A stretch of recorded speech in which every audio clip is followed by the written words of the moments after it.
Chronic broken promises. Definition.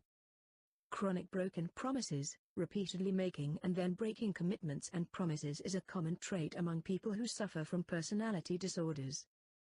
Description. People with personality disorders often make promises or accept commitments and responsibilities, then fail to follow through on them. While this trait might seem manipulative, it is often the result of a dysfunctional situational ethic. The promises may be sincere when they are made. However, during the follow-through, strong mood swings or feelings of fear may create a sense of mental crisis, which can result in the personality disordered person believing their own self-soothing has higher priority than the promise. Examples of chronic broken promises. A husband repeatedly has affairs, but apologizes profusely when caught. A teenager repeatedly promises to help out around the house but doesn't follow through. A parent commits to a weekly activity with their child but regularly has another more important priority when the time comes. A father promises to bring home his paycheck but repeatedly spends a large portion at the bar on payday.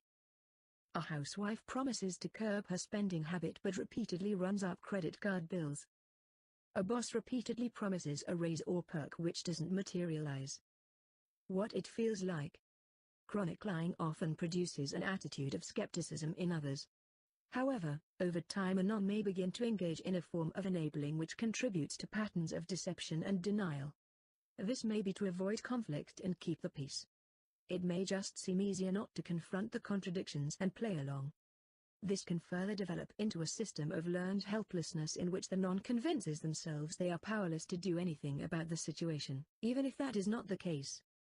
The loss of self-esteem experienced over the long term as a result of not being able to rely on someone's promises can have a significant effect on a non, especially if they are dependent due to age or other reasons.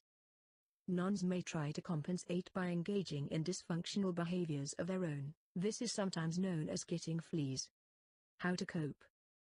When living with a chronic promise breaker, it is better to rely on yourself to meet your own needs. This may mean establishing your own source of income, bank account, health providers, social networks, transportation and entertainment separately from those of the other person. Then your own well-being and happiness are not tied to their choices or behaviors. If they take care of you, great. If they don't, then everything is still okay. Sadly, this option is not one most children of unreliable parents have.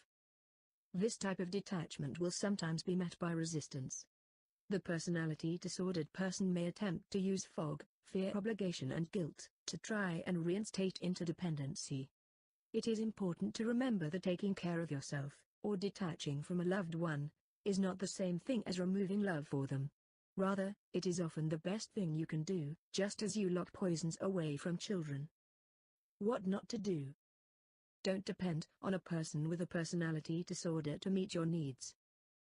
Don't forget during the bad days that they have a good side and vice versa.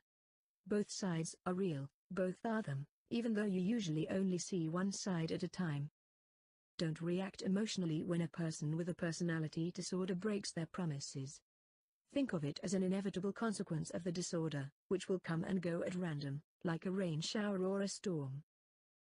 Don't entrust important bank accounts, loans, drugs, responsibilities etc. to someone who has a personality disorder.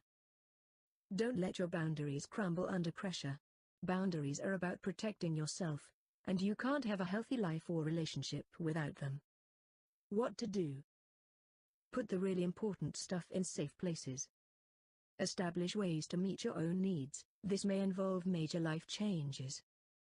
Allow the person with a personality disorder to make contributions if you are comfortable with that, and they want to do it, without becoming dependent on them. Build a supportive social network of reliable friends and family members.